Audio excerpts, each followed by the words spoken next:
Hello. Right, and we're back. Time for a new review, my friends. And today, for a quite bit of a change of pace, we're talking about a book. Now, this is like an album, only it's words and you read it, you don't listen to it. Although there is an audio version available. And this book we are talking about is The Stranger Times by the absolutely fantastic C.K.McDonnell. Now, you might know him under the name C.K.McDonnell as the writer and author of what they call the Dublin Trilogy. I know this, I've read them all. And the Bunny McGarry stateside books, and they are absolutely fantastic, hilarious. They're crime capers, and they're laugh out loud funny to the point that you will annoy everyone around you when you're reading them because you are laughing so much.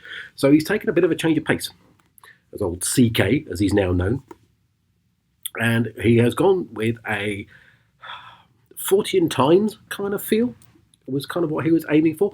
Basically, The Stranger Times is a newspaper set in Manchester, and they report on all the fun stuff in the world, like satanic toilets, battering people to death with a vegan sausage roll, that kind of thing. The fun stories that you never get to see in the mainstream media, the stuff that mainstream media won't tell you about.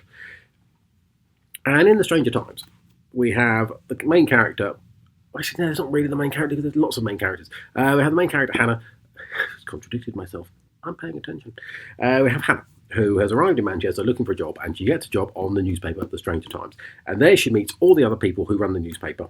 And the idea is basically just to get the newspaper out. Let's see what's going on in the world. Let's see the weird stuff that no one else will talk about, and let's print that until events start to happen. And what we end up with is a massive caper where dark forces of good versus the forces of evil, and people end up in warehouses, people end up smashed into walls 15 feet up in the air, and all the characters are tested to their limits, let's say. All while you're reading this, you are laughing out loud because there is a brilliant story here. It's absolutely gripping and compelling, and it's hilarious as well as being really well written. And the really annoying thing about this book is the fact that you can't read it late at night. Because if you're tired and you're about to go to sleep, you can't put this book down.